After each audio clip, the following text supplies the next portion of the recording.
And welcome everyone to LICAF 2021, and isn't it great to be back?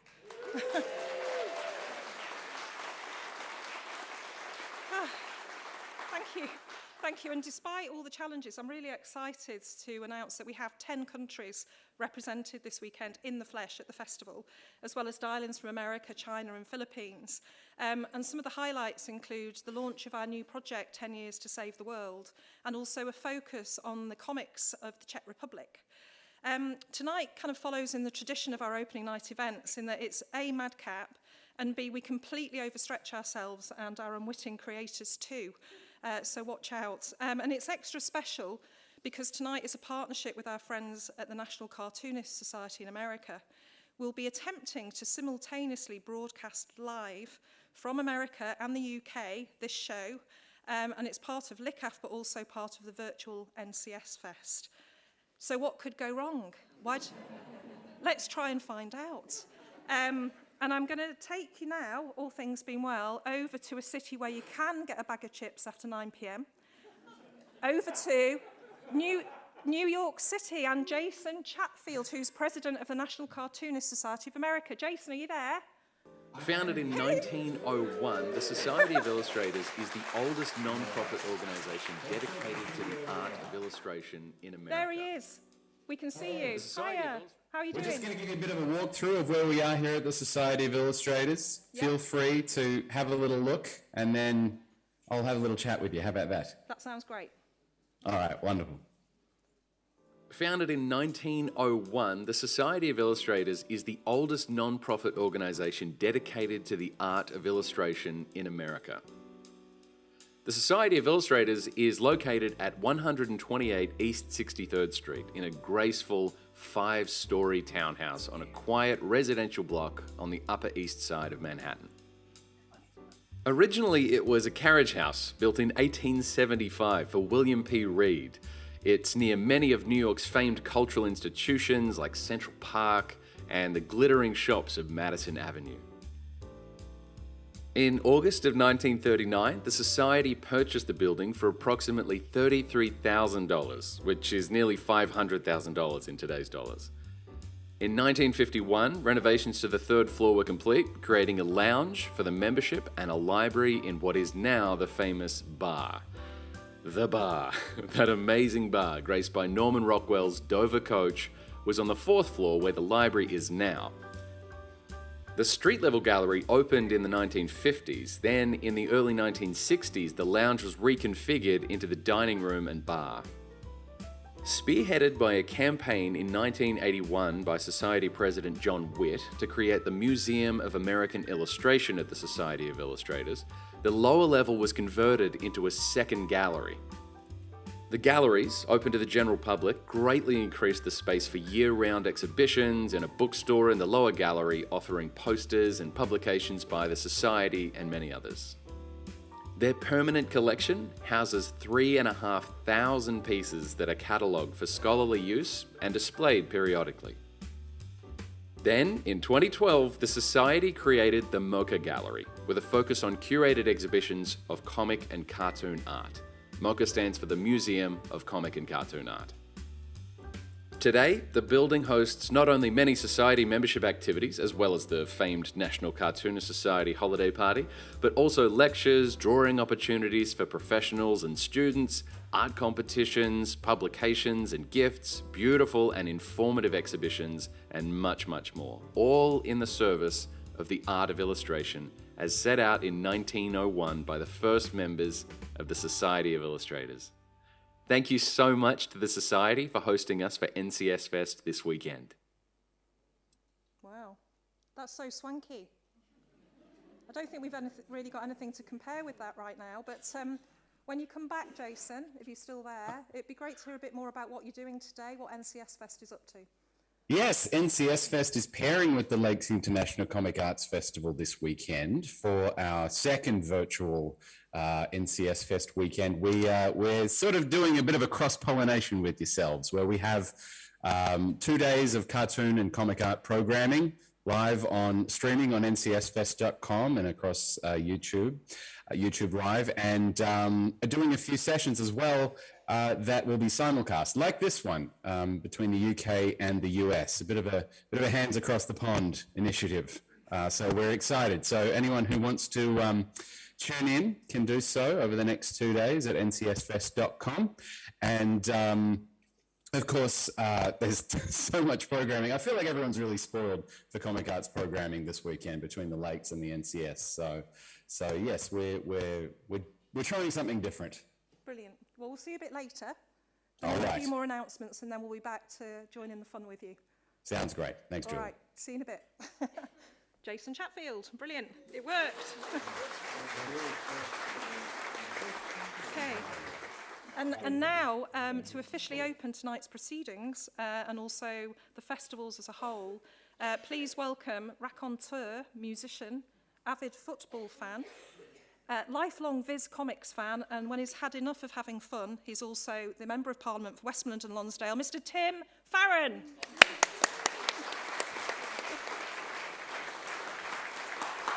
Now then, I was almost as impressive as the Brewery Arts Centre. You are very, very welcome to Kendal. I'm delighted to be able to say that this is truly an international event, not just with the 10 countries who are here, talented artists from around the world, but also the fact that this is a simultaneous event, very like Live Aid, which I didn't, I'm very close to, missing the cut, obviously, for Live Aid back in '85 on account of my band being utterly terrible. But it's great to be here, and it's wonderful. So New York, the city that never sleeps, and Kendal, the town that's rather fond of its afternoon nap. And so we're delighted to be partnered up. It's a beautiful place to have any such event. We're proud of the area that you have come to visit, and from New York and other parts of the world that you are looking in on. Here we are in beautiful Kendal, the old grey town.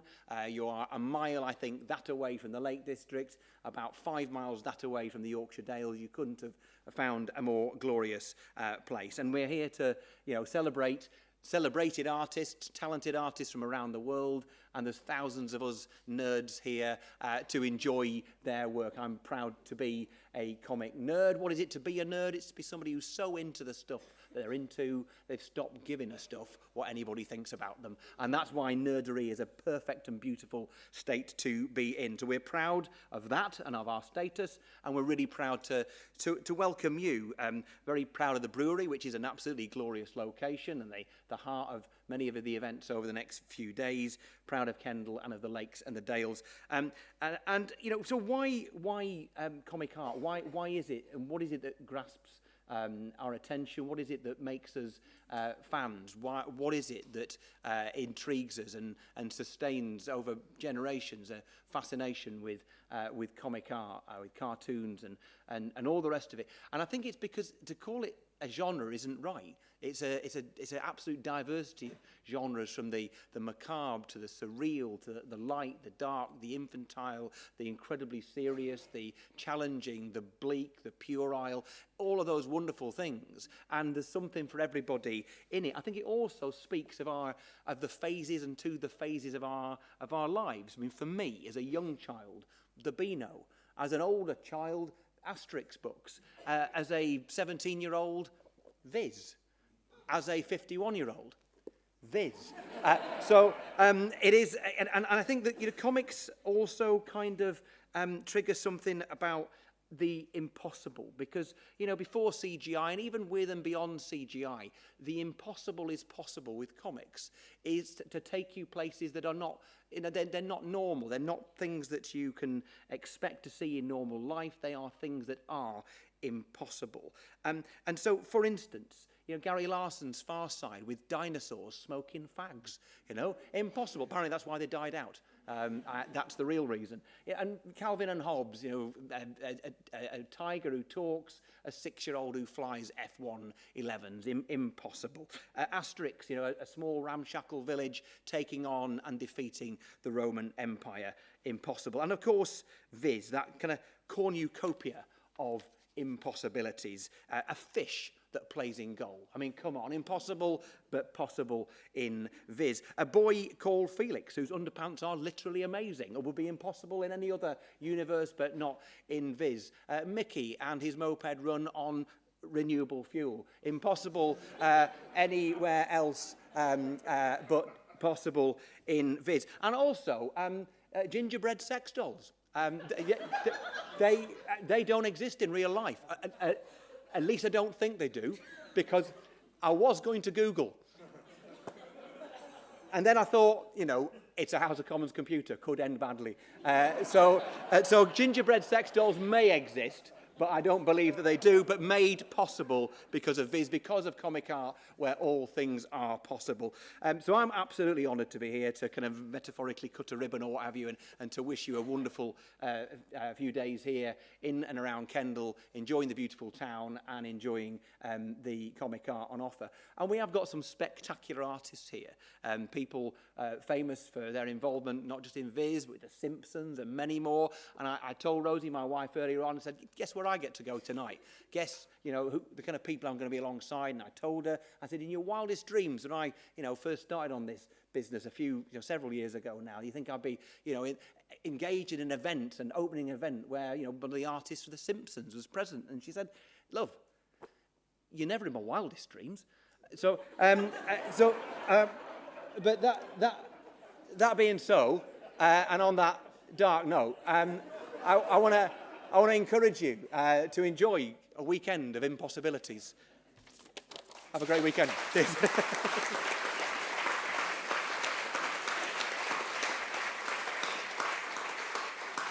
Okay, the inimitable Tim Farron. Thank you, Tim. And so now over to our host for this evening.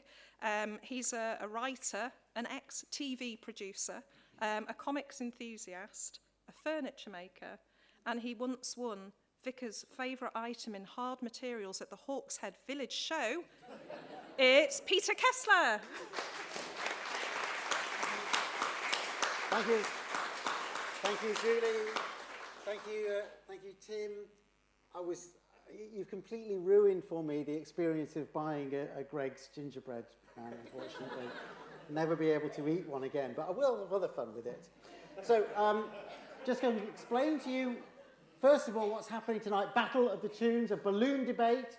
For those who don't know, a balloon debate, the idea behind it is you've got a group of people who are all arguing the case for their own survival, why they are the greatest or the most important, or simply the most worthy of saving. The original idea behind it was they're all in a balloon, but they're too heavy.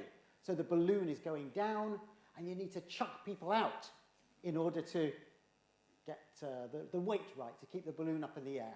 So tonight, we have got 8 fantastic debaters, each of them representing a famous cartoon or comic book character, and they are going to be putting the case to you for why they should be the ultimate survivor. Now, I say 8 people. At the moment, we have 7. One of them, the last one, Yomi, apparently his train has been delayed. We are hoping, the last thing we heard was that it got to Oxenholme at 7:03 for a show starting at 7 o'clock. So I'm hoping he's on his way here. If he gets here in time, fantastic. If he doesn't, it'll be 7 people in the balloon. When I say you will be deciding, we've had debates here in the past where the audience have been the people, sort of voting yes or no.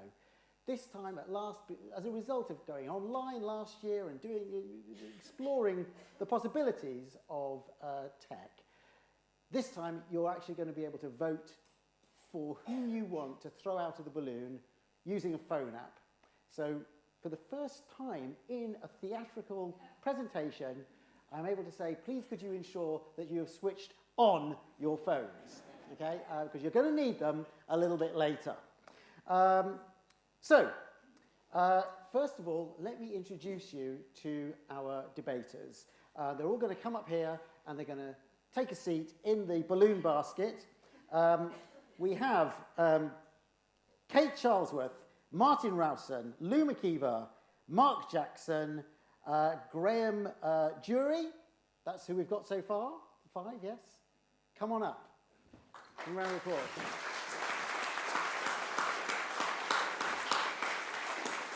And Yomi has arrived. Yes, yes. Well done. Just in time. He knows how to make an entrance. Okay. And we also have two contestants taking part from the USA. That's Tom Richmond and Bill Morrison. So you'll be seeing them a little bit later.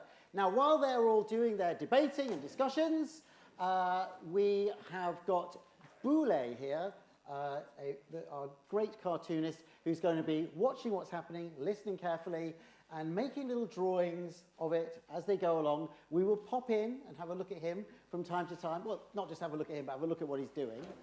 You can look at him right now. For some reason, he's centre stage. There, Boule. But in the link up with NCS Fest, NCS National Cartoonist Society in the United States, we also have a live drawing master in, I think, are you in California? I'm in sunny Southern California, yes, there I am. Luke McGarrity. No. There you go. Okay. You got your pencil ready? Luke, you got your pencil? Very good. Yeah. Thank you. Wonderful. Okay. So Luke's going to be watching carefully. You got your phone switched on, ready for voting a bit later. Let me just check. Have I got everything covered? Boule, Luke. Yes, right. Okay. So we are ready to go. And our first speaker is going to be Mark Jackson, and he is arguing the case for Gru the Wanderer.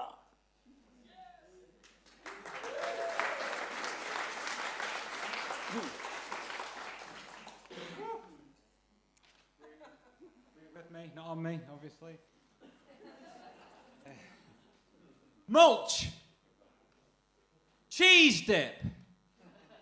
Did I No, I've not got cartoonist Tourette syndrome.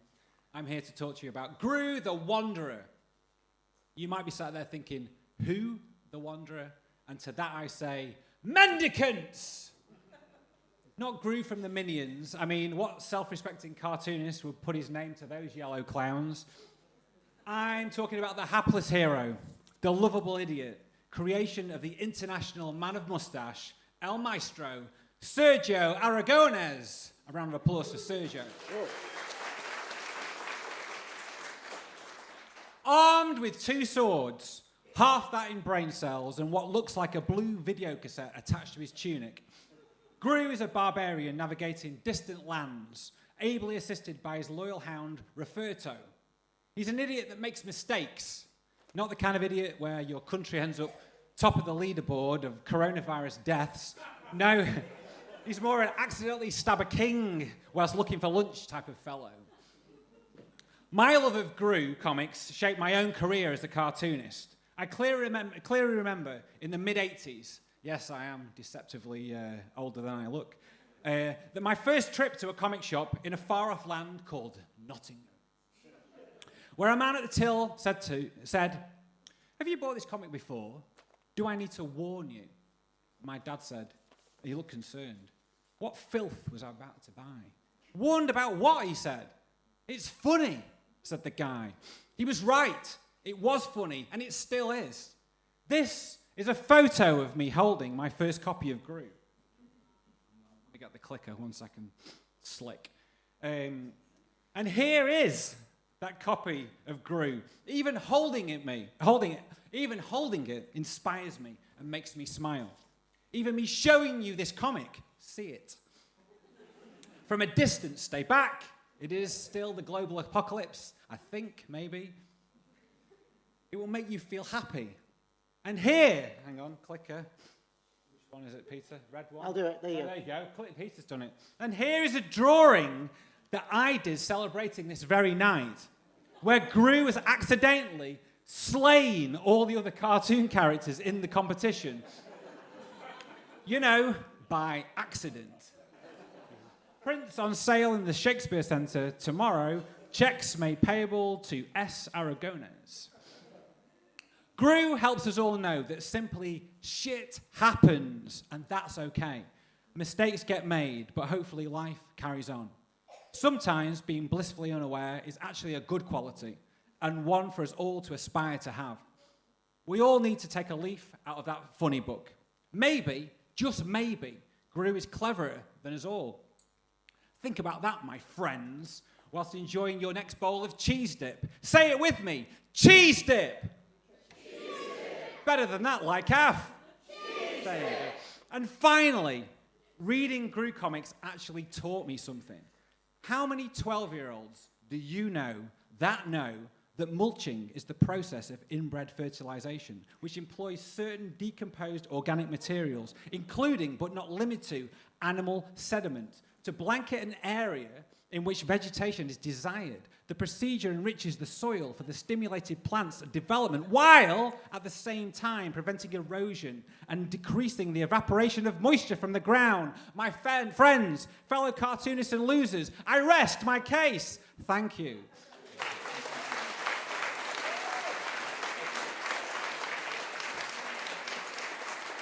Thank you, Mark.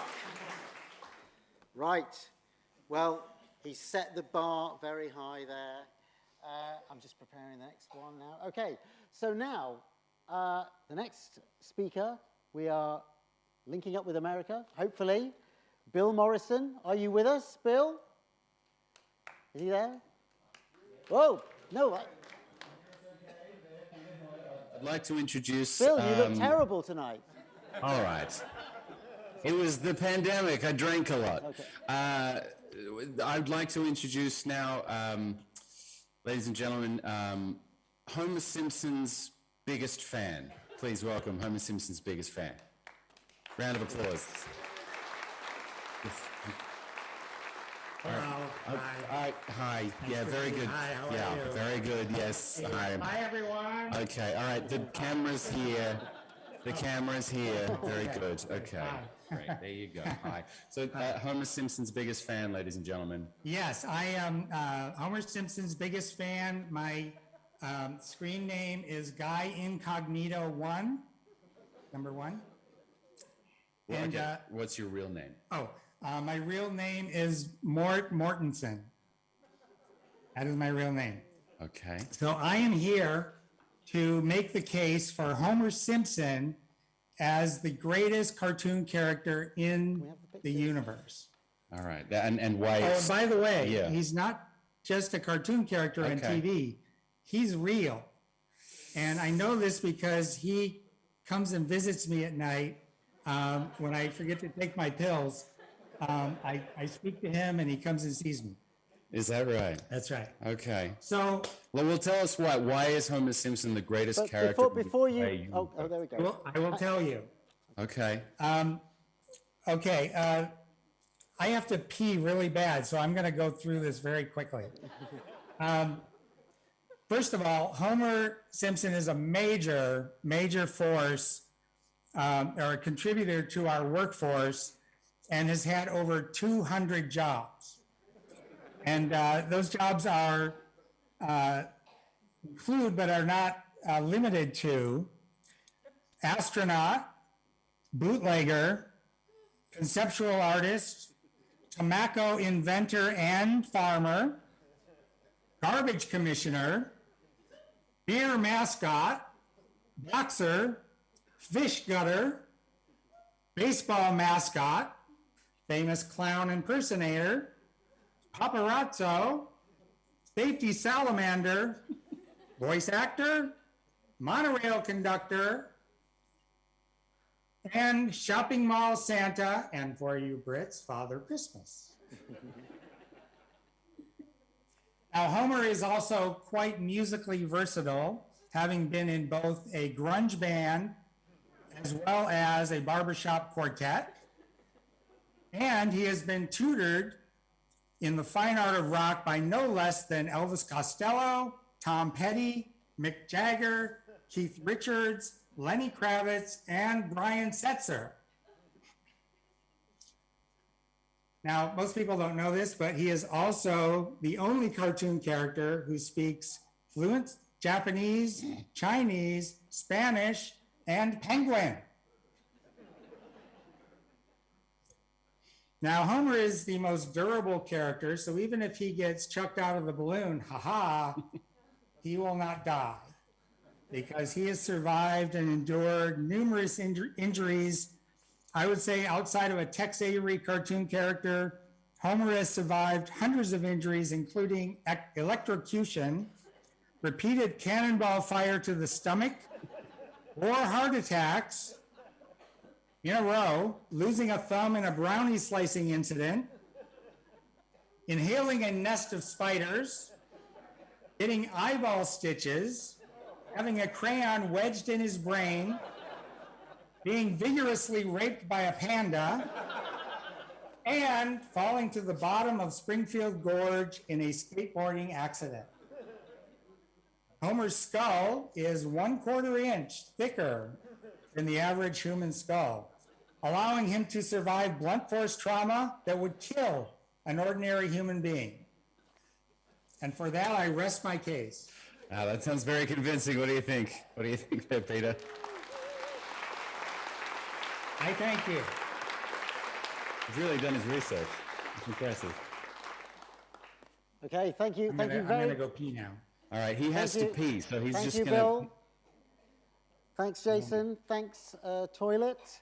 So, all right, 2 down. Who's going to go? Who's going to stay? Let's go to person number 3, and that is Lou McKeever. And she is talking on behalf of the Silver Surfer.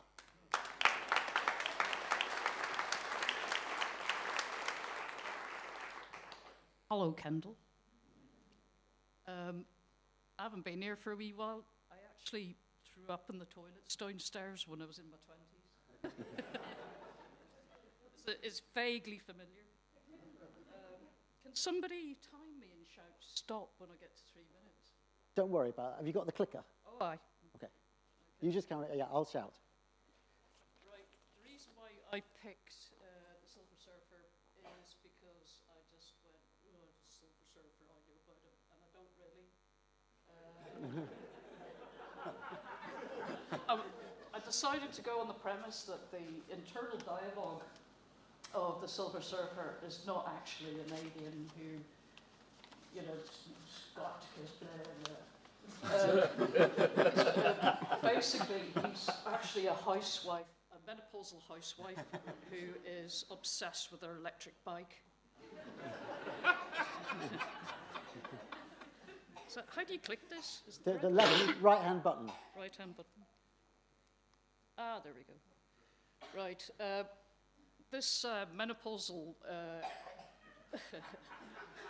housewife with her electric bike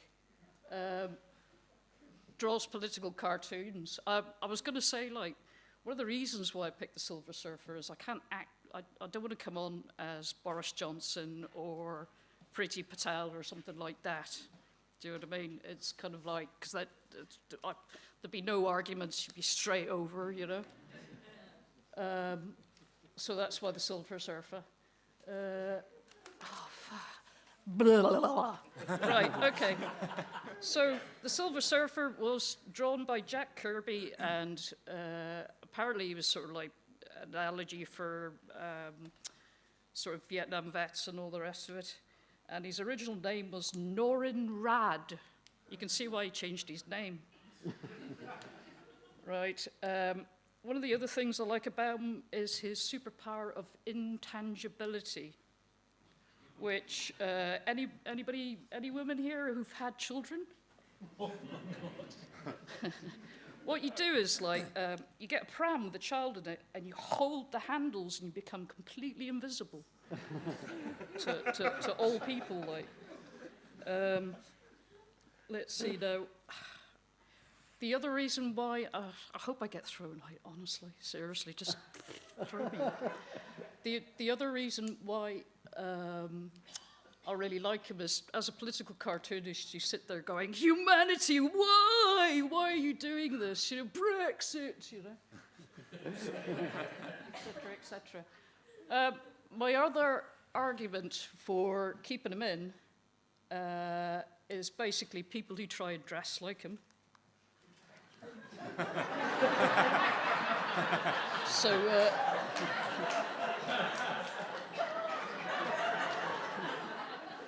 he said, hello.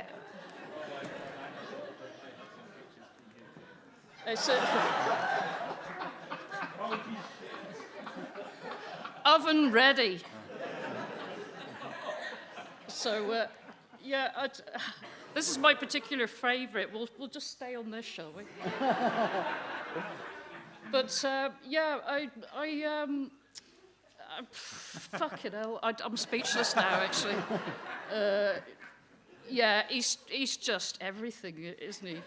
That you could possibly want. I don't think he had genitals though. Unlike this, well, no, actually. But let's go back to him again. Are my 3 minutes up yet? They are, but I was just enjoying it so much. Thank you, Kent. Thank you.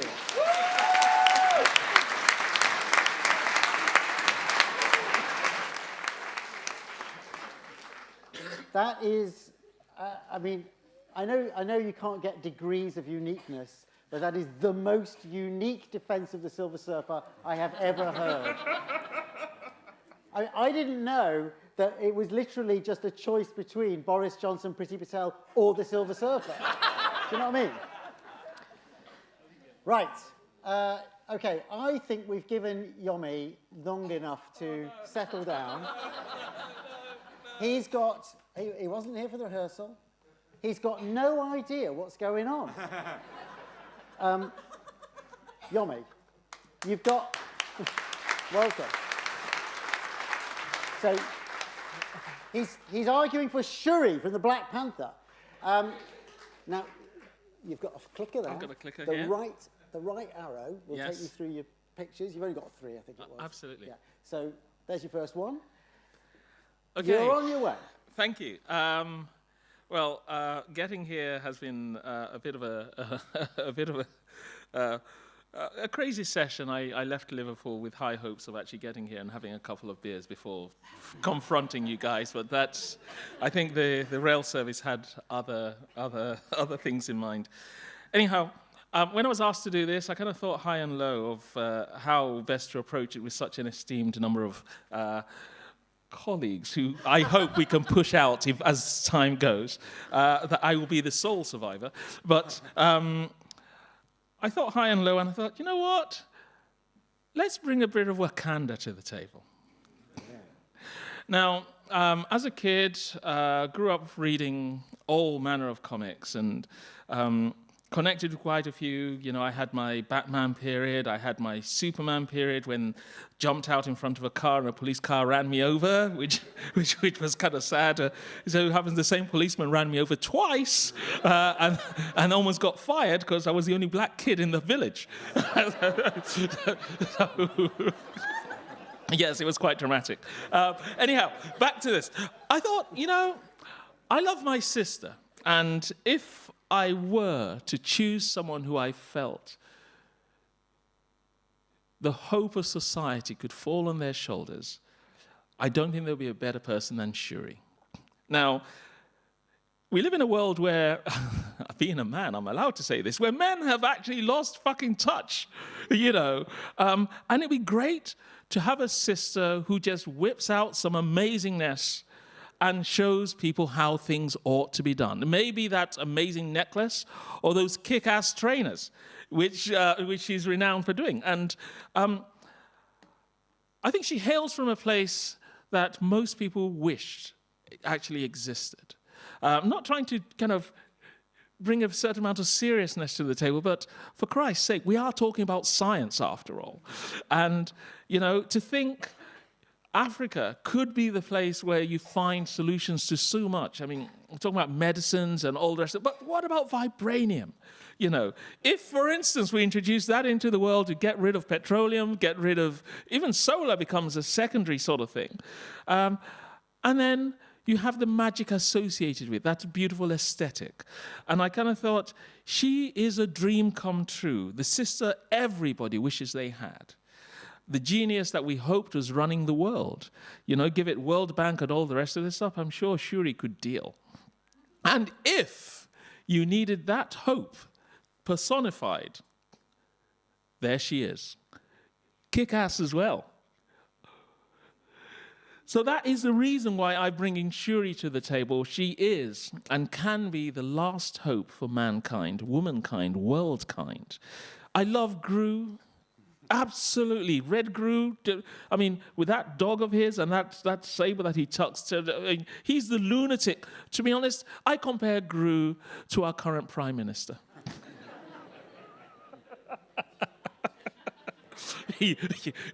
And you can see the mess that we're in. Not so much as wanting to coin a phrase, but if you wanted someone who could fly and float above you, that's your person. Ladies and gentlemen, I present Shuri. Thank you. Thank you.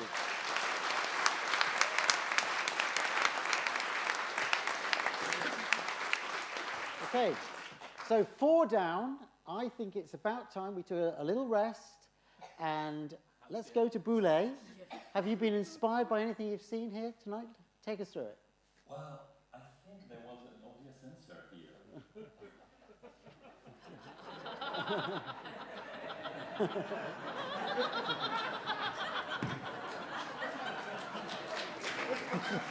There you go. Whoa.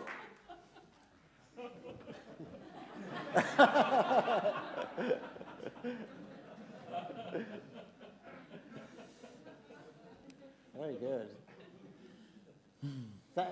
Is that all you've done?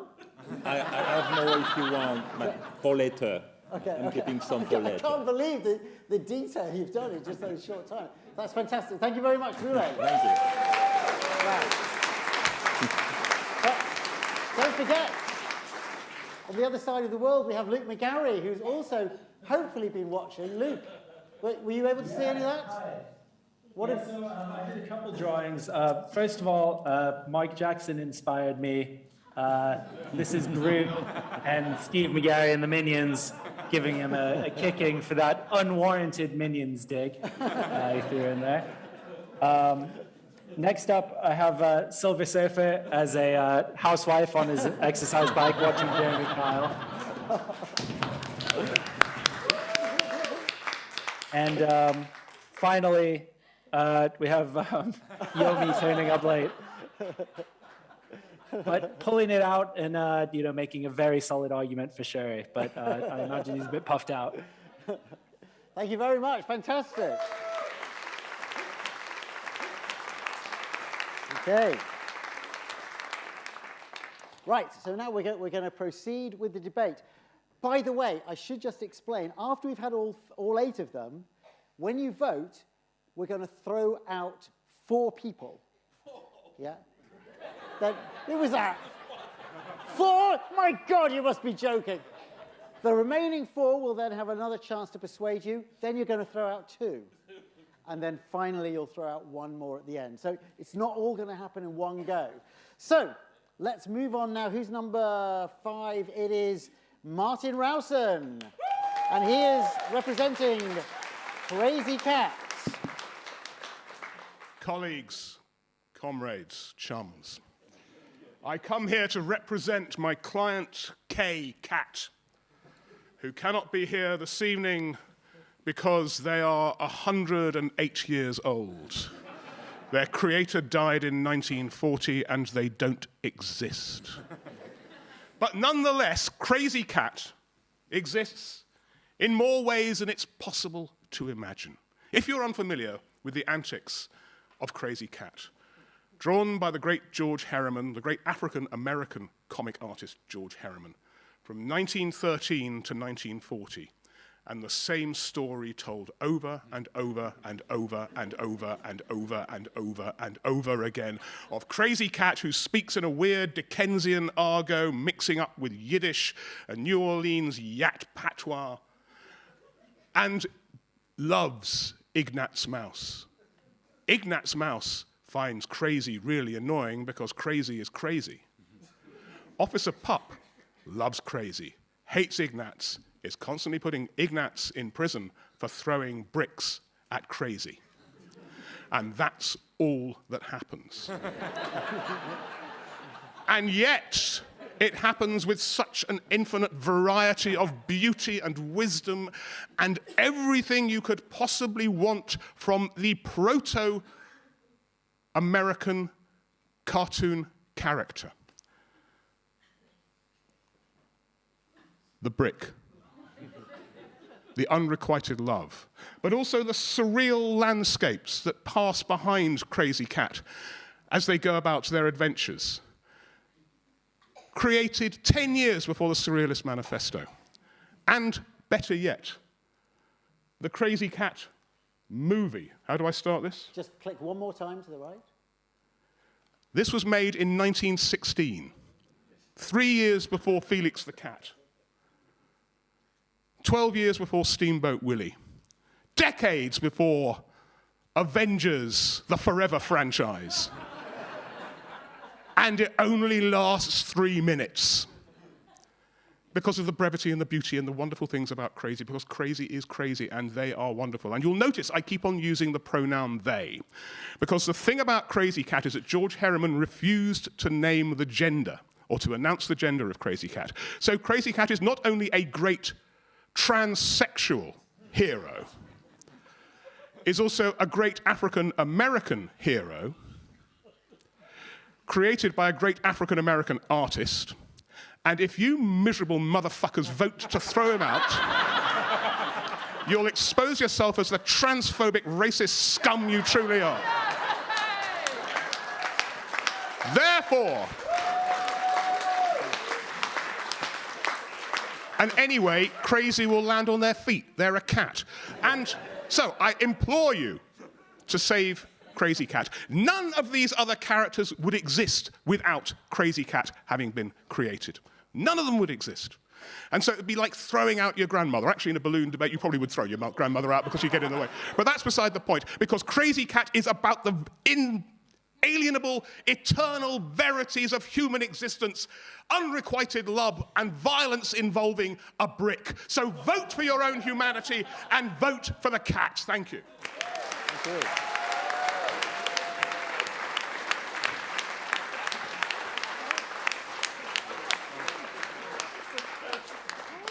Yeah, so the message, as ever, don't kill Granny. Thank you, Martin. I actually thought you were getting so excited. I thought you were going to fall out of the balloon just by yourself there. Next we have Kate Charlesworth, and she's being for Auntie Stubbs. Hi there. Got your clicker? I think so. Hello. Well, tonight I'm not going to ask you to, not throw your auntie out of this thing, because I'm championing Auntie Studs, so your grandma's not going to be chucked out. And I'm actually wearing her parade jacket. She's a character I wrote and drew in the 1980s.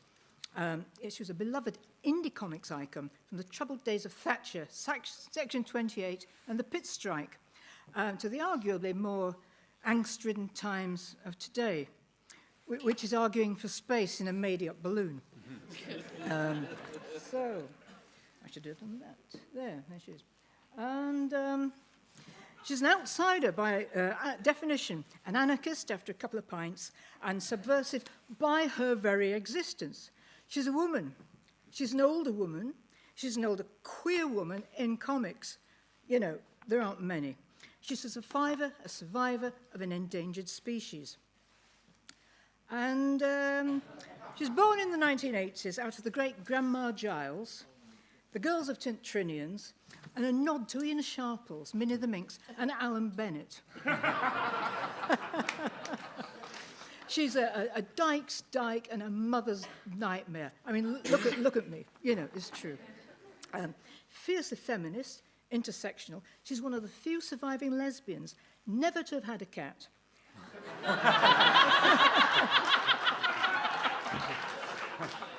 Never to have moved in with a girlfriend on the second date. And never have to have watched the L Word, because there was only one butch in it, and frankly, that was being generous. Sorry about that. So Auntie Stubbs, otherwise known as Maureen Fairclough, is, oh, thank you very much, is a woman of many parts. And as she led her band of not quite PC comrades through the days of the 80s, the battling days of the 80s and 90s, and in the Pink Paper, and onto Fanny Comics and knockabout albums, to a solo career crowned by a modest pre-COVID residency at London's Cartoon Museum. Then there was the guest celebrity spot in The Simpsons, voiced by the fabulous Miriam Margolyes. I'm sorry, she dreamed that bit, yeah. But she is the world's most honest and possibly only agony dyke. Her advice is best described as, do as I say, not do as I do. And the emotionally troubled of all genders and none, to the emotionally troubled of all genders and none, it's vital, partial, and underpinned by superpowers. One, a cloak of invisibility. In fairness, this is actually issued to all women of a certain age, whether you want one or not. But set to active mode, leather, metal, black 501s, and battle-hardened docks magically transform into an illusory twin set and pearls combo with brass knuckles and a copy of the Scum Manifesto in a matching utility handbag. It's still invisible, but we do what we can. Two, hindsight, which is always handy, I think we can agree. And a third superpower is being northern. Arrest my case. So, I urge you, comicers of Kendal, vote for anti-studs. Fearless fight of a social justice and equal rights, serial sensible shoes wearer. Lounge lizard and subscriber to, I wish I'd thought of that, quarterly.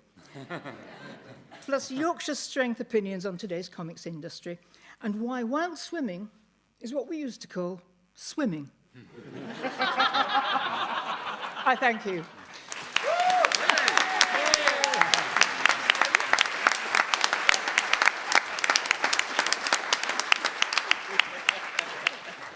Yes.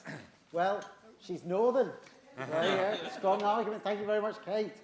Right, it's time to go back to the USA. And our next speaker, are you still there? Yes, we're very much still here. Our next speaker is Tom Richmond. Speaking for is Batman. it Tom Richmond or is it Batman? Can we see that? Well, we're about to Welcome, find out. Batman. Here we go.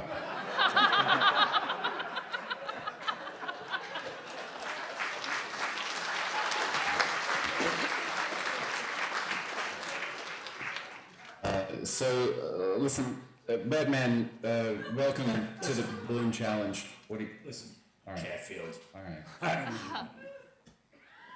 The Justice League is having some stupid public outreach program that Superman made me come. I don't even know what this is about. I ought to be out there fighting crime. All right, well, listen. You're competing with other comic characters for who is the best, who has to stay in the balloon. Yeah. All right, well.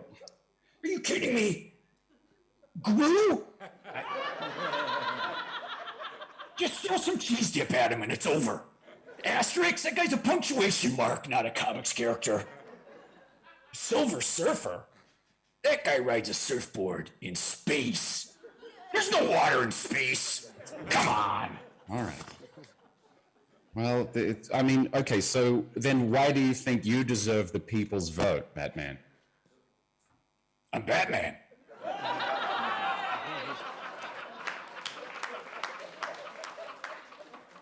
Yeah, but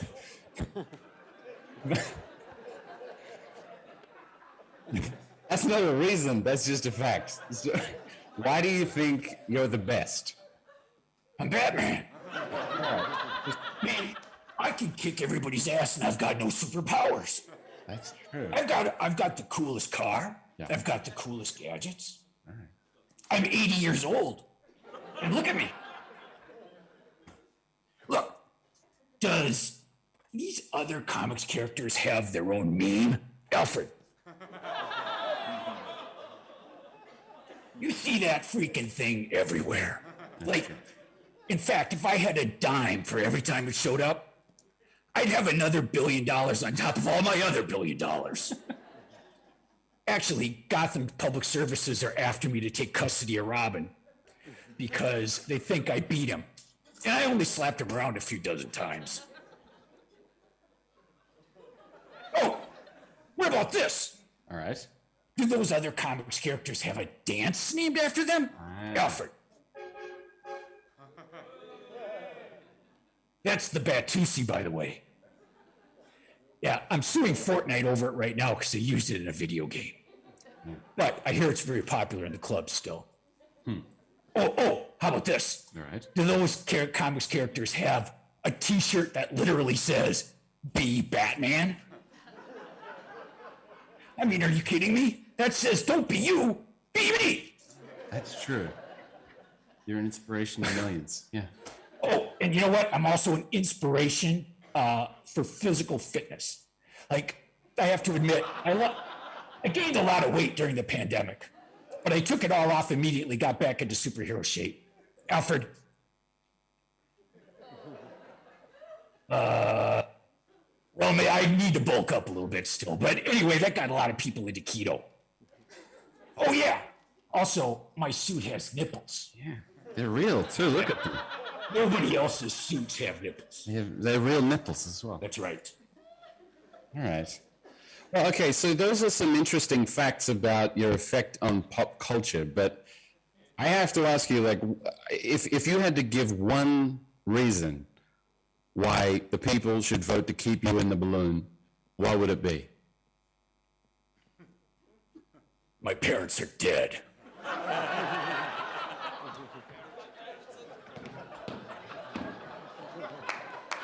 Thank you.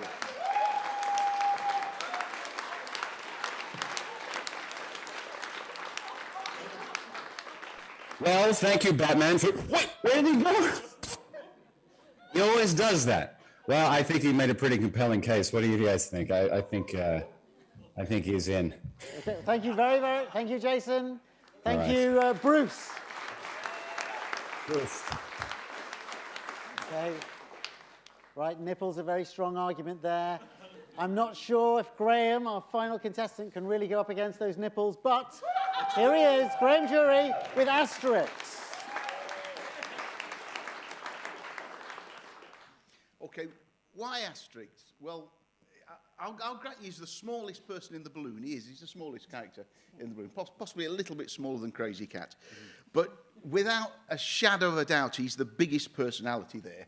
He's got his magic potion, his sort of special, his Gaulish special brew. That with that he could chin anybody in the basket, chuck them out, no debate necessary, over the side. But he wouldn't do that because he's the perfect superhero. But more than a superhero, he's more than a cartoon character. He's a national icon. He embodies an entire country. He is France. When the French need somebody to represent them, and Gerard Depardieu's not available, who do they call on? Who do they call on? Well, it's Eric Cantona, but if he's not available, it's this man. He's huge. He is more than a cartoon character. He's so significant that none of the Toons in this balloon can hold a candle to them. It's a little difficult to overestimate how important he is, but I'll have a go.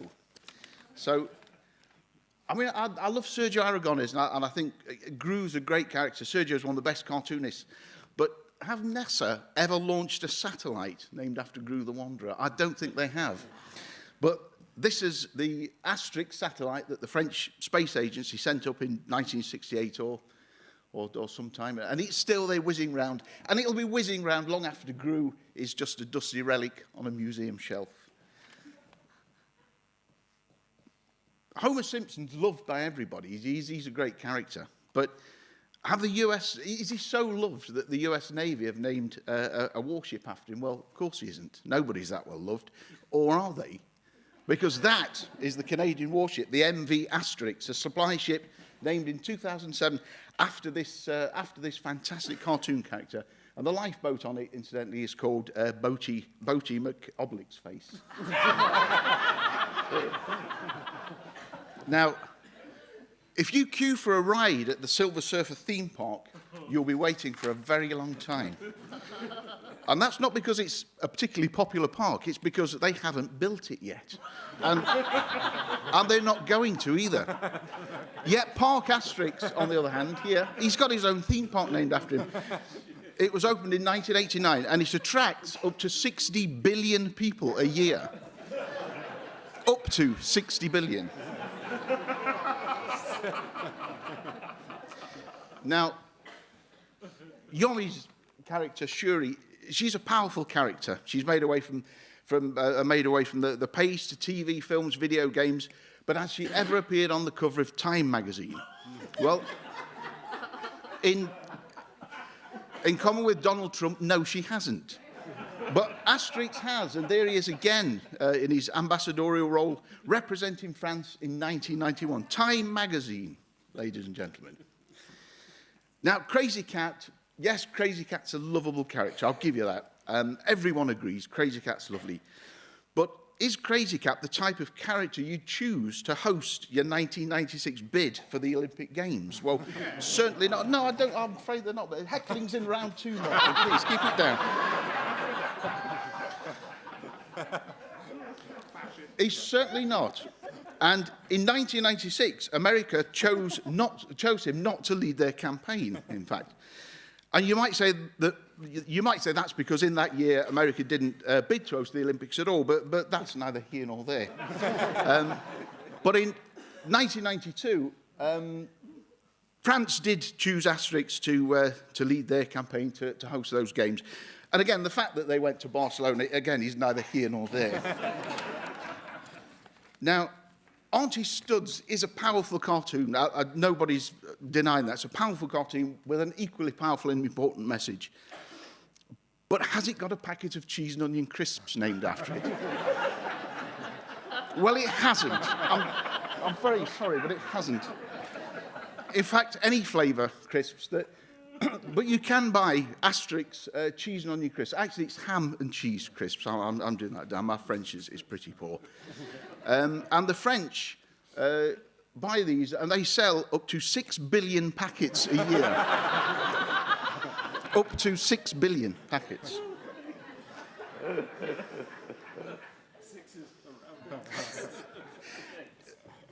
Now, Batman comics, yes, we all know Batman comics have sold millions of copies around the world. We can't compete.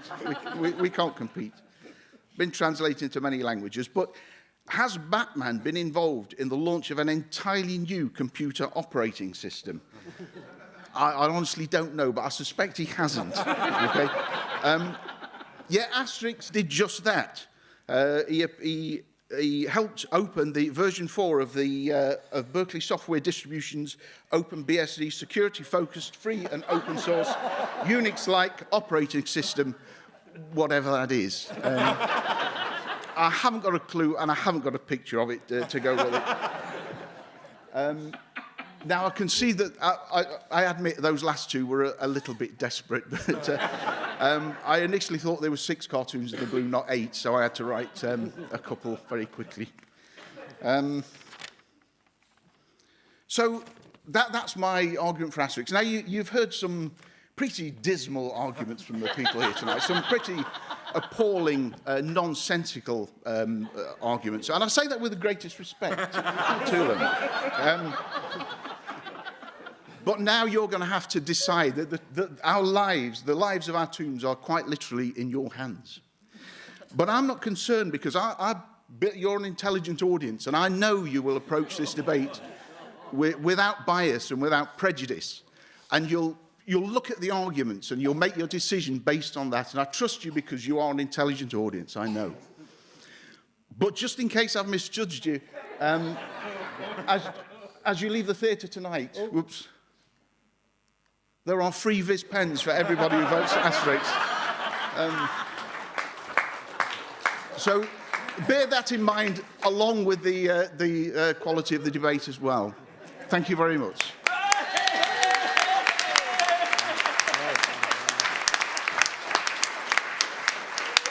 Right. You've heard all the arguments now, but before you get to vote, I think we should go back to Brulé and see what he's been creating during the last 4. Well, first I wanted to say it was a little bit complicated to follow the debate because I am here at the bottom of the screen, so this is basically what I see. And there was some interesting debate, like the Batman. The Batman. I don't know exactly what his powers are. And so I think it makes for a poor choice of costume.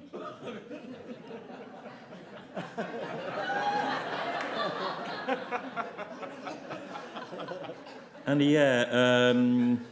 about the cat, I didn't grow up with Crazy Cat, so I'm not familiar with him, but I'm pretty sure it's not a good idea to take a cat in a hot air balloon, regarding the clouds and stuff, plus the poop. And if I can just add one thing, is this.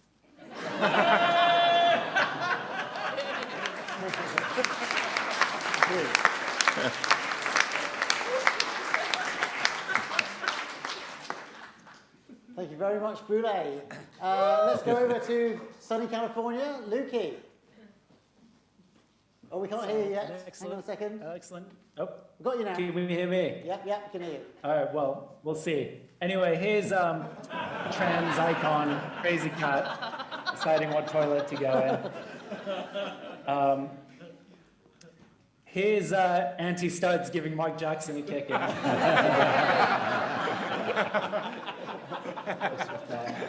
Poor Mark Jackson. And finally, oops, he's Catman. Thank you. One more thing, I'd like to say, I've got my Viz pen here. But my vote's for Asterix. Lukey, you've got your Viz pen, but the good news is even you are able to vote because everybody, obviously this is being streamed live on the internet, so anybody who's watching, as well as the audience here tonight, you can all take part in the voting. Now is the time to get your phones out. No, just get your phones out, not get out. Okay, fine. Right. So, could you go to, on your phone, go to Menti, www.menti.com. M-E-N-T-I, the address is right at the top there. www.menti.com, and then use the code 4342095. 4342095. Don't hold it. Don't vote yet. It's so desperate to throw Batman out of the balloon. Stop it. Okay. 4342095. I don't want you to start voting yet because we've got a little sort of window of time when we want to see it all happen. So, have you all got to the right website? Anyone not got there yet? They're mostly there. Okay. So, if the music is ready, you may start your voting now.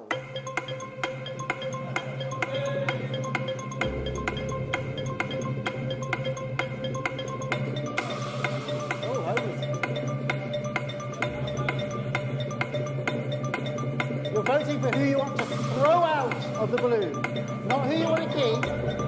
See the question, who should be thrown out of the balloon?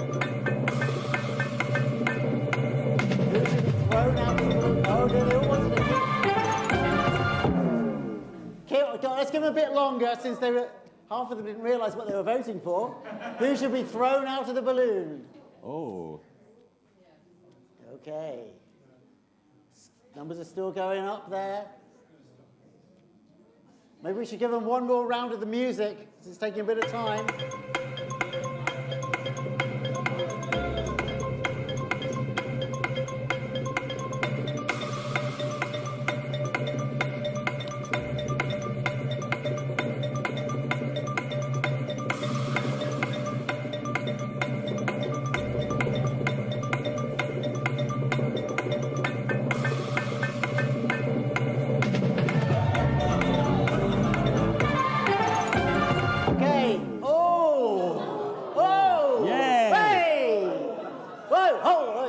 Right. Arrêtez. Okay. So, stop throwing the Silver Surfer out of the balloon.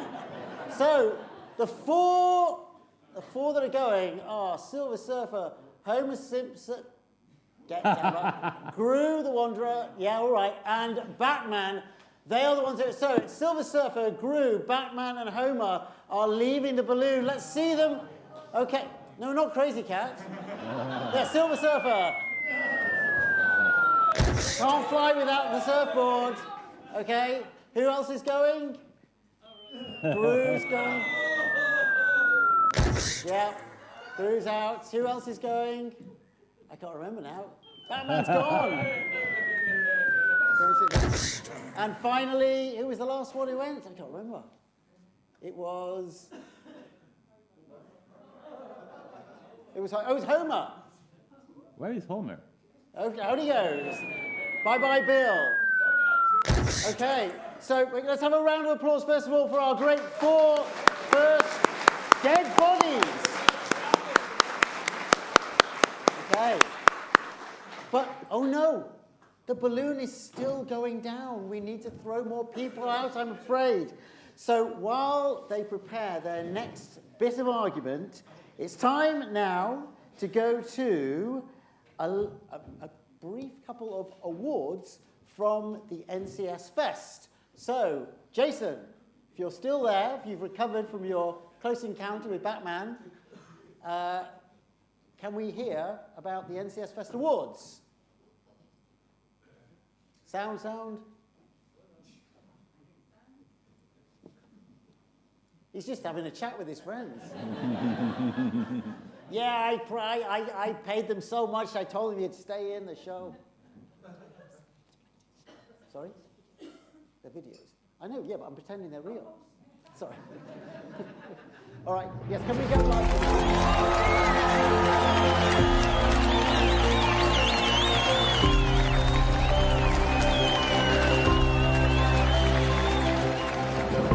Hello there, I'm Duncan Figueredo.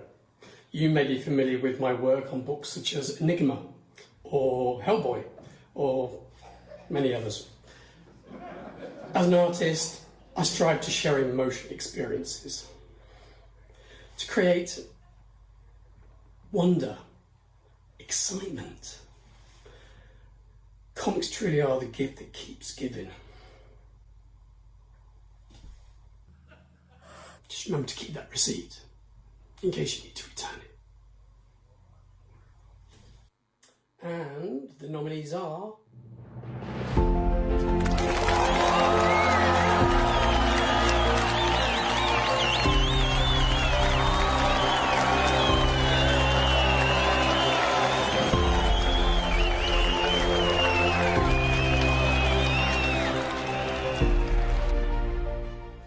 And the winner is...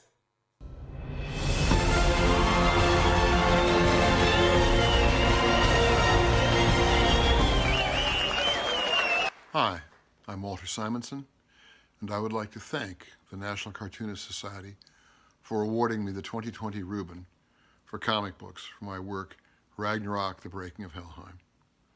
I'm stunned, surprised, amazed, and deeply grateful and honored. Thank you so much. I would also like to thank IDW, my publisher, for letting me do the book I wanted to do. I'd like to thank Scott Dunbier, my old pal, who some 18 years ago lit the spark that eventually became this book when he suggested I should do a comic based on my love of Norse myths. I also want to thank Laura Martin, Len O'Grady, for their beautiful work on the coloring, turning my black and white world into a world in full color. I would like to thank John Workman for his outstanding lettering on my work going back to the dawn of time. Much of the distinctive look of my work is based on John's lettering. And finally, I'd like to thank my wife, Louise, one of comic books' finest editors ever, and I've taken full advantage of that for her oversight, her cheerleading, her kindness. The work I do would not be what it is without her help. Again, to the Cartoonist Society, thank you so much. I'm I'm deeply grateful. Stay safe. Congratulations. Enjoy the rest of the show.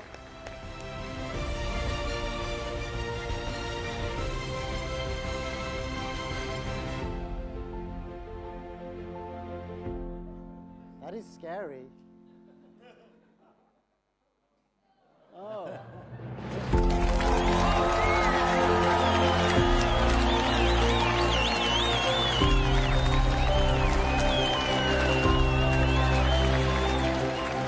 Hi. My name is Emile Ferris, and I've been asked to present this NCS Rubin Award for graphic novels, and I'm incredibly honored. At this point, I'm supposed to tell you my bona fides and credits, and I will say I won this award, this very award in 2018, and it was just an amazing, I had an amazing sense of, well, astonishment and also gratitude. You know, at this point, I'm supposed to, it says here, I'm here to present the NCS Divisional Award for Graphic Novels, and then it says in parentheses, feel free to ad-lib with some of your wonderful flair. Well, thank you for thinking I have wonderful flair. I appreciate that. I don't have any wonderful flair right now. I'm out of it. I can't. I keep trying to sum up. I've done this. This is the third time, and I had no wonderful flair.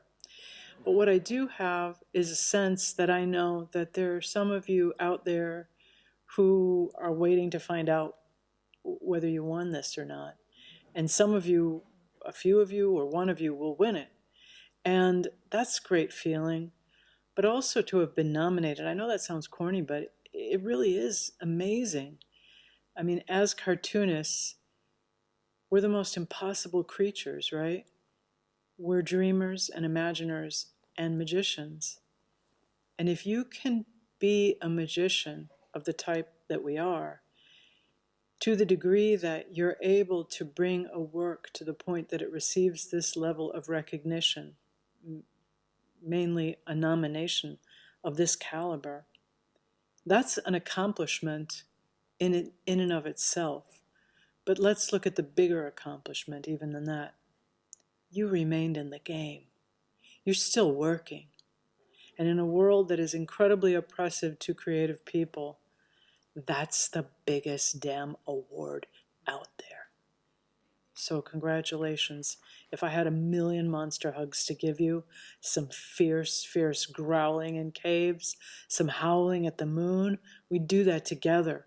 So whether you won or you lost, you didn't lose. You won. You know, so I should say, so whether you get this award or you don't, you've won. You've stayed in the game and made beauty, made art, made truth, made humor, made love, all that good stuff. Okay, enough of that. I guess I had a little flair. Anyway, I'm going to tell you what else I'm supposed to do here. And you already know, because you're waiting for all this. And the nominees are...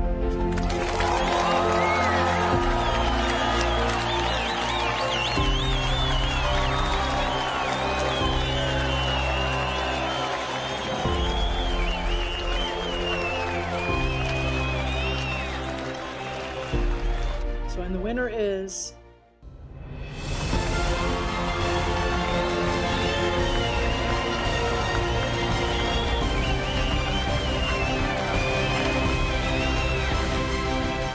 Hi, my name is Jared, and I am the creator of the book Cody.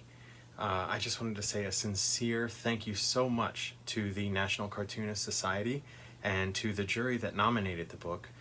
This award really means so much to me, and I can't tell you how much sincere gratitude I feel for the award.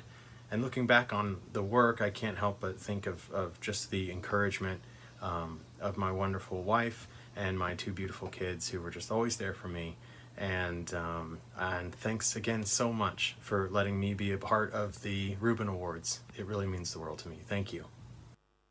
Congratulations. Congratulations to you.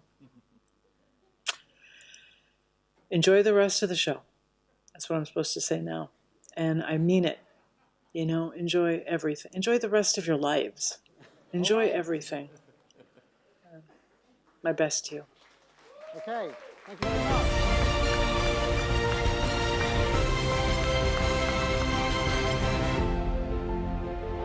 Enlightening, it was long, it was fun. Thank you. We have more awards to hand out across this weekend, so please tune in to ncsfest.com on the live stream this evening and tomorrow. I have no idea what the time difference is because I'm Australian, but please tune in, and thank you for having us all the way from here at the Society of Illustrators. We'll let you get on with the show. I'll stop talking. We'll see you guys. Thank you, Jason. See you later. Okay. So, it is down to 4.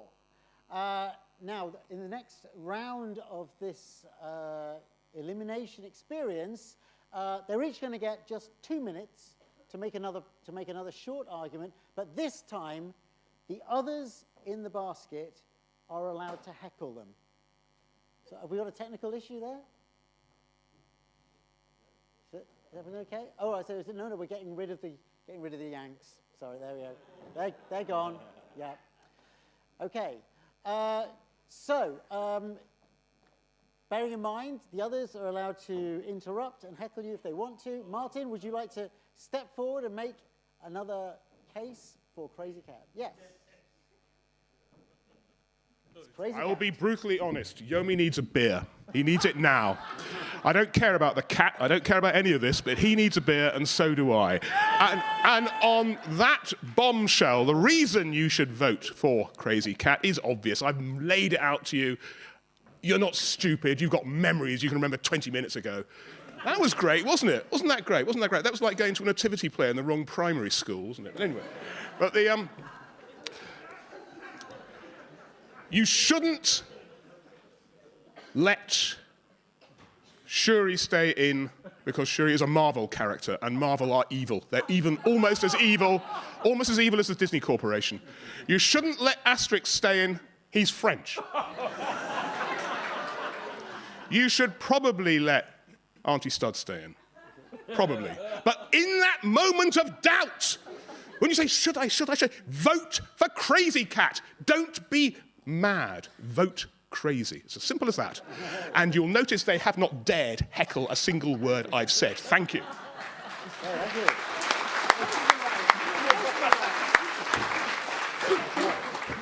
Bear in mind, after you've heard these 4, you'll be going back to menti.com, so keep it open on your phone. When you refresh the screen, it'll go back down to these 4 characters. So, Kate, would you like to step up and run the gauntlet for Auntie Stud? No, that's not working. Okay. Well, actually, I'm kind of inclined to agree with him. That wasn't the plan at all. I was going out in the first round. But I happen to have brought a little something here. So, but more about Auntie Stubbs. She's a radical indie antidote to the older woman stereotype in comics. The wicked, miserable crone, which is hardwired into Western culture and Marvel and all the rest of it, and into comics. But she's gracious in victory, and even counts a few wicked, miserable crones amongst her besties. And years ago, she accidentally became my elderly avatar, but, you know, life happens, and I'm afraid now I've become hers. So, when she's asked, and what did you used to do, love? I feel her pain. Retirement is a profanity, absent from her otherwise colourful lexicon. Studs has never ceased to be a trouncer of twattery, a poker of pretension, and a lavish strewer of deadpan grit. But she's a living legend and an accidental activist, because throw a note out, keep it long enough, and there's got an archive. She's embarking on her greatest challenge yet, and this may be shocking, but age has freed her from the constraints of youth. That might shock some of you and not others. But she is a mover and shaker, literally, but not for long. And she's the driving force of a new way of living, which could be a model for us all. So forget the gherkin and the shard, the glass house, the Eames house. Auntie Stud's next project is the Old Dykes home. Imagine that.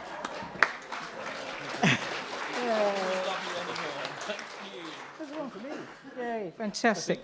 On that note, not just a home, but a party house, where the Dusty Springfield Memorial hot tub rocks around the clock, where youngsters who can't remember Top Cat or the Clangers lie about their age to get in. And a new home for her vast publishing empire. Ta-da.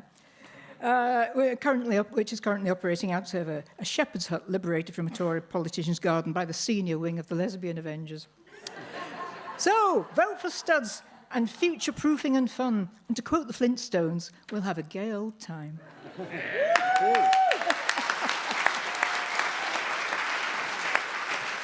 Okay.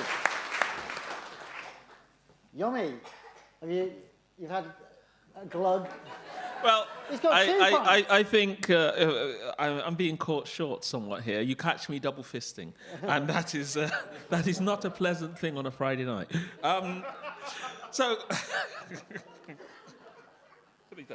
So Shuri, she's a great sister. She's an inspiration. She's what I would call light of the world. She connects with the past, learns from the past, and projects to the future. You've got two female characters up here. The men, one gets high on mushrooms all the time, and the other one, well, hey, it's a cat, 9 lives, chuck it overboard. But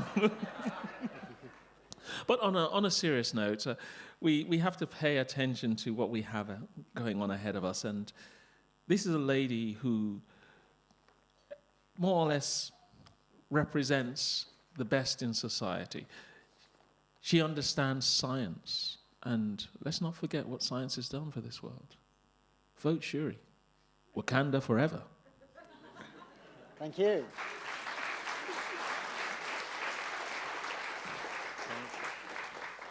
Food for thought. Right. And finally, Graham, just a minute, let me get your thing open. Okay, so Graham on Asterix, ready to go? Yes, Asterix. Well, when I was asked to do this, there was just one choice of character to pick. And you may ask, why Asterix? I mean, we Brexited. Why didn't I pick a world-beating British cartoon? And it's true. It's true. We've left the EU for better or for much worse. And there are many great British cartoons I could have chose. But when I was growing up, there was 4 people inspired me to be a cartoonist, and 3 of the 4 were French. I shall carry on.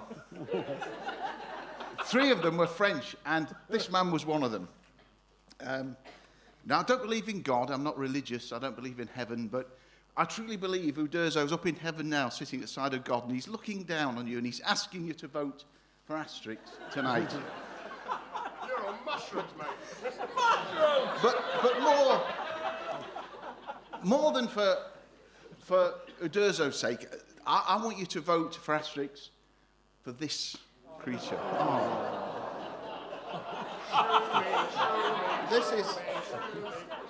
This is Dogmatix, Asterix's canine sidekick, and a more lovable, loyal, cheerful, happy-go-lucky dog you couldn't wish to see.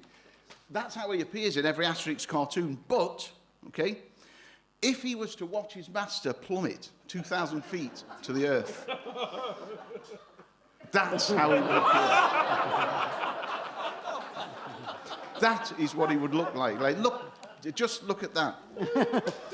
Now, we're a nation of animal lovers, and I know that only the coldest-hearted amongst you... Only the coldest-hearted amongst you tonight would condemn a cartoon dog to that fate. And I think it's that thought, that image, along with the free pens... that will convince you to... There's only one vote. No, we've got hundreds of them, and everybody gets a pen, obviously. But if Asterix loses, they're going straight back to Newcastle with me, all 200 of them. Great. Thank you very much.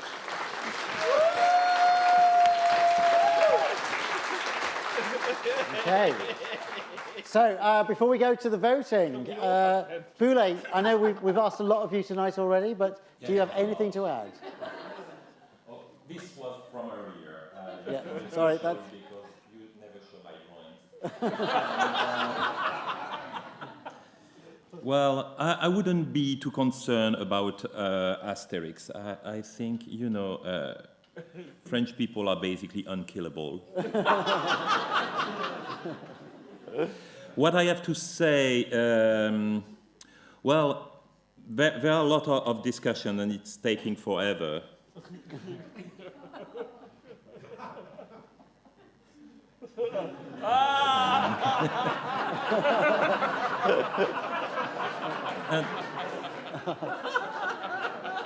But we are all sad because a lot happened in the previous round.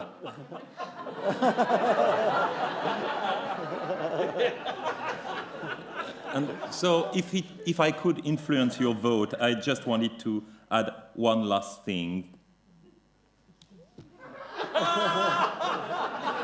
Think of me. Thank you very much. Thank you.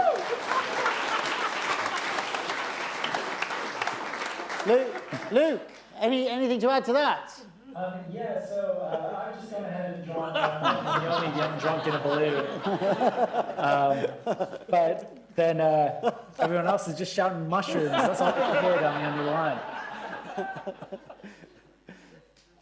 That's really all I have to add. Thank you very much. Good. Okay, so it's time to go back to Mentimeter. That's www.menti.com. Can we see that? So remember, it's who should we now throw out of the balloon? Okay. I'm going. Yep. Who do you want to see thrown out of the balloon? Why are you throwing Shuri out?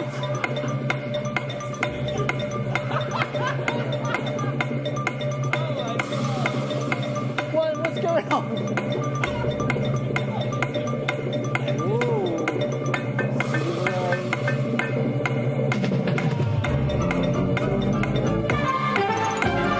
Okay, we're going to, again, keep it going because there's lots of voting going on. Let's give them a bit longer.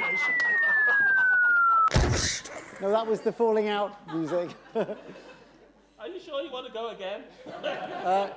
Well, there's some close calls for second here. So let's keep it going. Whoa. Oh, seems to have stopped. Oh.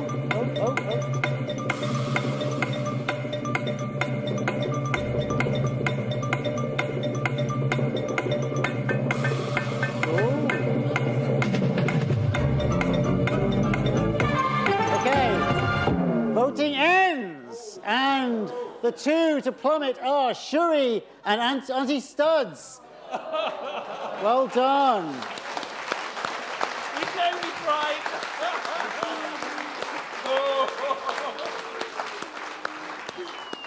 There goes Auntie Studs. Oh, and Shuri, is she going to put? Yes. We tried to sabotage the French. It didn't work. Okay. Thank you, Balloon. You can go away again now. Right. So, Julie, over to you. So we have a brief pause for another award. Over to Julie. Okay, and it's a real privilege to be able to just give you a little bit of an introduction to this. I'm going to hand over to Jason. But this is a very special award that we're awarding tonight. And let's play Jason's introduction to what it is. Thank you.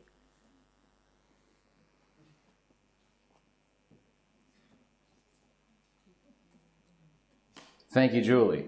I'm Jason Chatfield. I'm the president of the National Cartoonist Society, and I'm here to introduce the Sergio Award.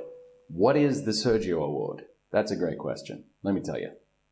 The Sergio Aragones International Award for Excellence in Comic Art was a Hand Across the Ocean initiative, which recognized the strong bond between US and European creators.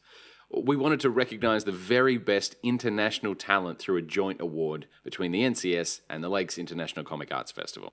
It would be for a combination of attributes aside from the work itself, including longevity, legacy, and consistency. It's a light touch award without a convoluted voting process. Essentially, if Sergio doesn't want it, it won't happen. Previous winners who have all coveted the award include Dave McKeon, Hunt Emerson, and Charlie Adlard. Okay, back to you, Julie. The short video, which will tell you who has won it this year.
And here is the beauty.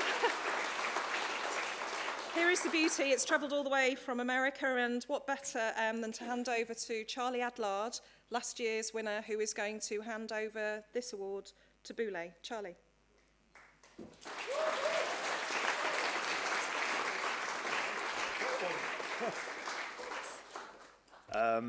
Well, I'm a massive fan of Bond Dessinée, so this is a true honour. That's all I'm going to say. Well done. Thank Congratulations.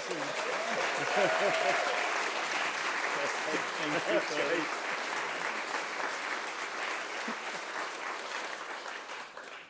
Well, thank you very much for having me here all these years, because it's the third year that I come here. I'm just gonna be brief for the sake of Peter, who earlier when we were rehearsing was like, so Boulay take his prize, he goes back and you know, they said, no, he's going to speak. And he was like, what? No, so bear with me, Peter, I'm speaking. So thank you very much. I'm still, you know, we still have a lot of imposter syndrome in this job, and I'm still thinking it's a mistake, but it's a very nice mistake, and I'm very happy about it.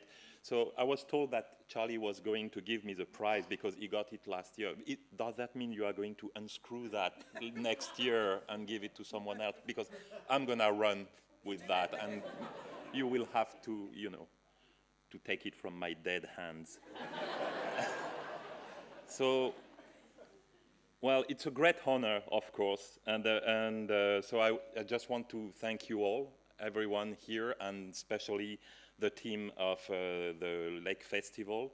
And yeah, that's it. I didn't prepare a speech because of Peter, so thank you very much. Thank you, Julie.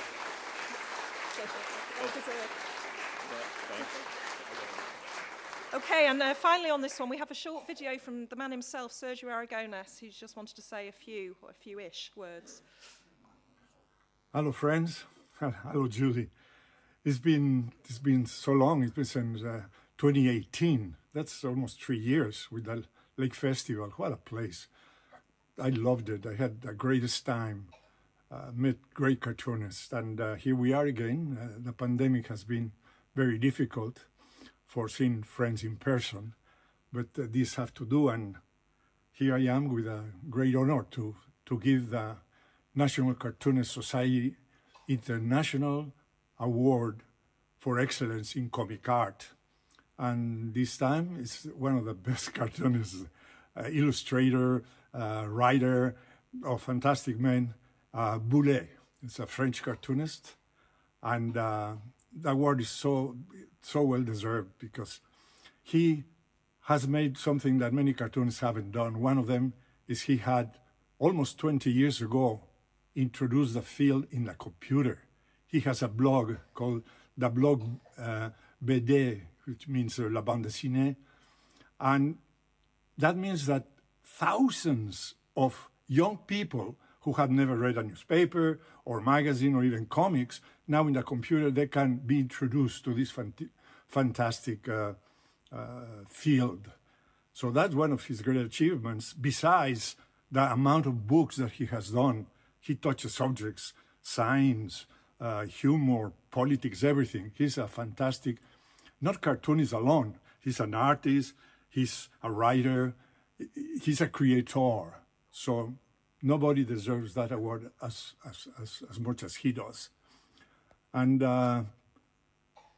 he started almost 20 years ago. For us old-timers, this is sensational because suddenly we get mail from new people who have never even heard of us. So merci bien, mon ami, and you are very, very deserving to this award. And I met you before when the NCS had a festival in Huntington Beach. That was also a few years ago, I think in 2019. But we'll see each other again. I know this will be over, and I will get invited again to the Lakes Festival, and everything will be back to normal. Please take care of yourselves, and we'll see each other soon. And à tout à l'heure, mon ami.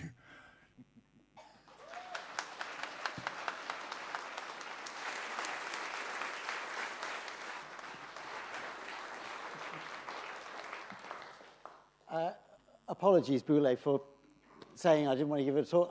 At the time, I thought it might be like an entire history of the building, you know, so which we already had that from Jason. You're fine. Yeah. Okay. Oh, Not going to hear the end of this later in bed. Now, so we are down to the last two. And the last two mushrooms, yes. Always the nicest tasting last two mushrooms. Now, for this last part, remember, it's going to be questions from you, the audience. So while I just blather on the last couple of moments, what might you want to ask to challenge Asterix or Crazy Cat? Just have a little think. Do either of you fancy going first for this final gauntlet? You want to go first? Here, there's no holding. Wait, just wait. To make this simple, Pete, congratulations. That is a fantastic award. How many Frenchmen can win here tonight?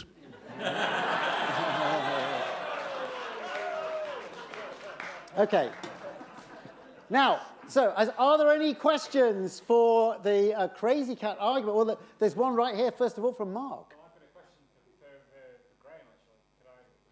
Well, no, he's coming in a moment. I'll come to you.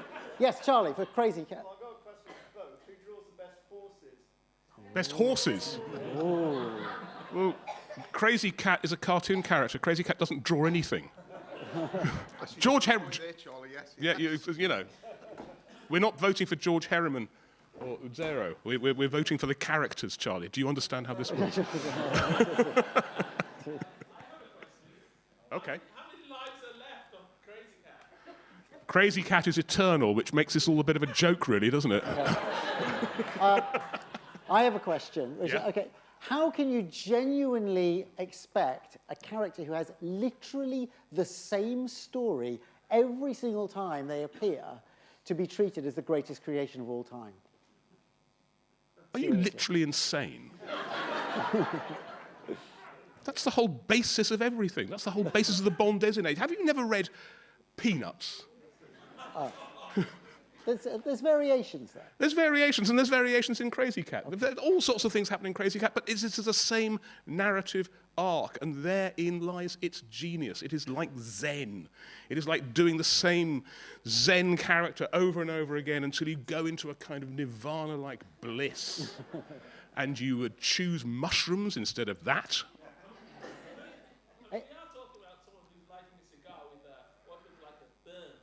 Yeah.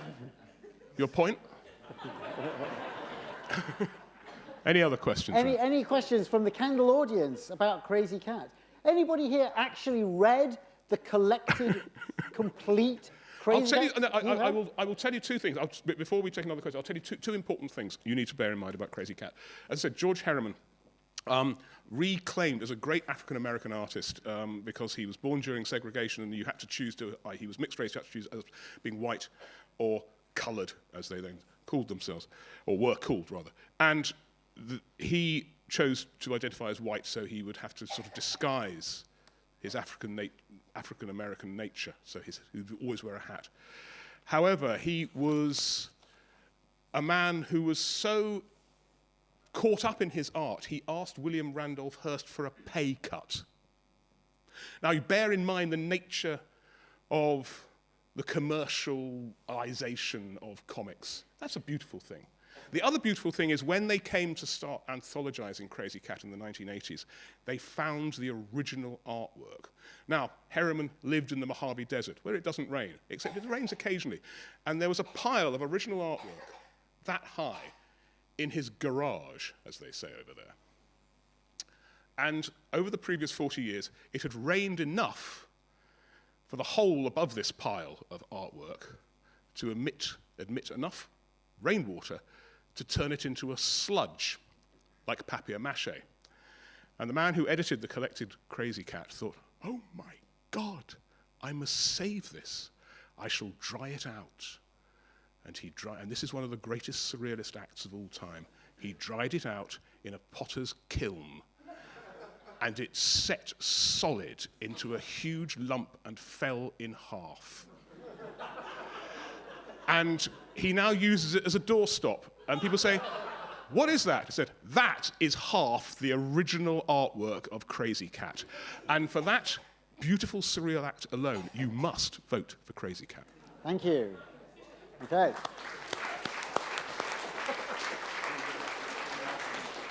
So, it's basically it's cat cake. And Graham, your final argument for Asterix. Does anybody have a question, a challenge to why this diminutive little nitwit? Yes. What have the Romans ever done for us? They brought us Asterix. They brought us Asterix. Without the Romans, we wouldn't have had Asterix. What a terrible place that'd be, the world.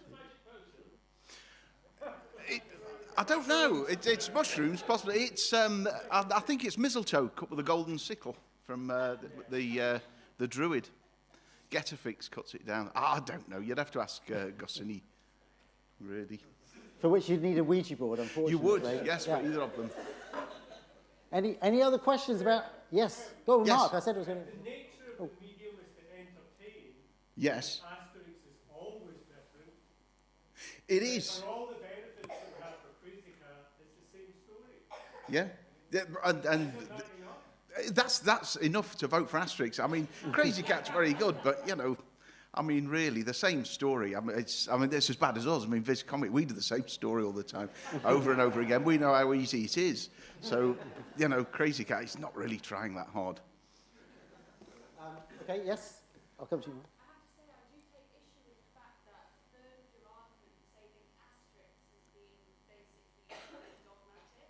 Yes.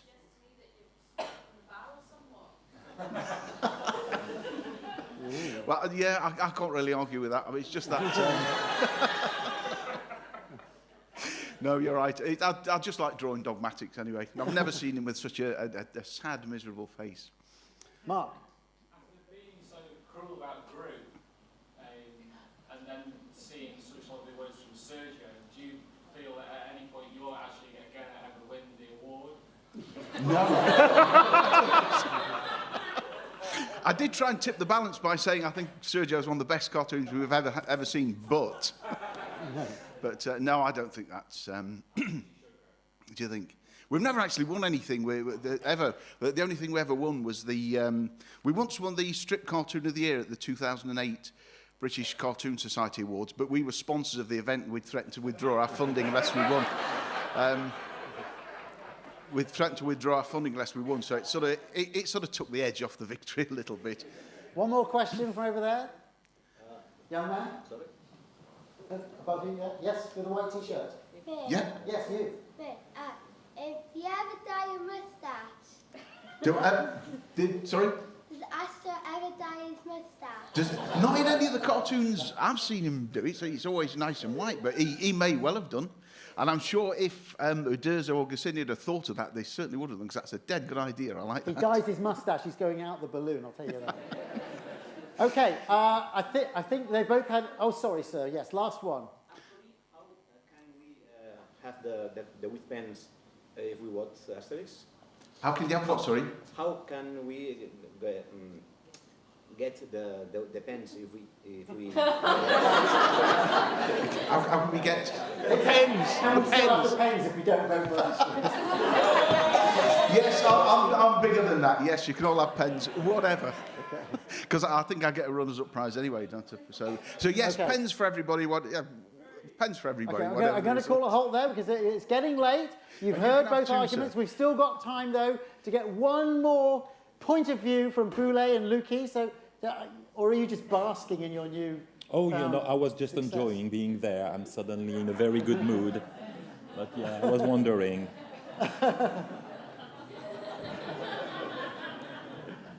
And earlier I had done that to celebrate the winner. Oh, wonderful. Very beautiful. Okay, thank you, Boulay. And Thank you. Luke, are you still with us? Yes, I'm still here. Okay, have you got a last word? Yeah, I've gone and drawn Asterix and Crazy Cat, seeing who can draw the best horse. I also have this to contribute when we were doing the voting. I think I might have screwed up. Can we just go back to the other one you did, Isak? Yes, absolutely.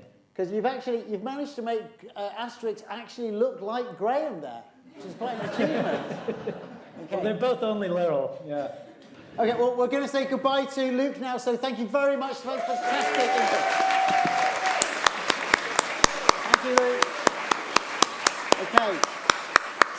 So it's now time to go back to menti.com one last time. And remember, you are voting who dies. Who are you going to throw out of the balloon? So we'll give you plenty of time to vote. Oh my God. How dare you?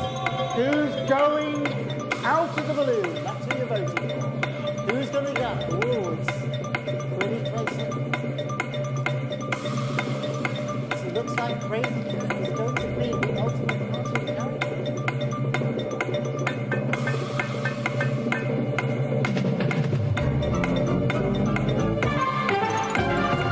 Okay, I think that's fairly decisive. We have a winner. Crazy Cat survives! You little angels. Thank you so much. Auntie Stubbs is out! Yes, and Asterix maybe. No? Okay. Somehow the tech team wanted Asterix to say, there he goes.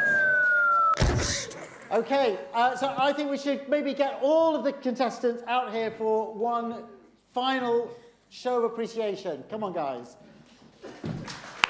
Fantastic performance tonight. Well done. And thank you in America.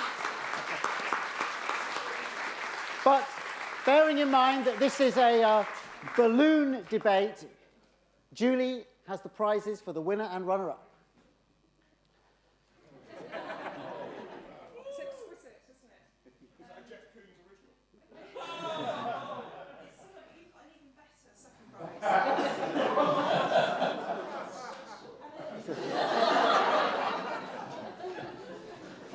What else have you got? I've got some runners-up prize as well, and they say it's not just the winning, it's the part that counts. It's not true. It's not losers are losers. Not enough of me to apply it, so then to apply it. Yomi, you got here. That was quite an achievement. Thank you so much. I will get drunk tonight. Okay, thank you once again, our magnificent debaters. Thank you, guys. Do you want to say goodbye? Okay. Okay, thank you very much. Thank you all, thank you, and thank you all for coming. Congratulations to Crazy Cat. Have a wonderful weekend, enjoy the festival, and we will see you over the next few days. Thank you. All right. Oh yes, sorry, well, yes, I forgot to say, if you have not yet had quite enough of Luke McGarry, he is right now appearing again in the malt room, just over there. You don't even have to go out into the open air, where he is doing a live challenge where you can simply tell him to draw a cartoon about anything, and he will do so. And that is then followed by the famous Lickaf karaoke. So no need to go home for some time yet. Go on to the malt room. Thank you. Okay, bye-bye. Lovely.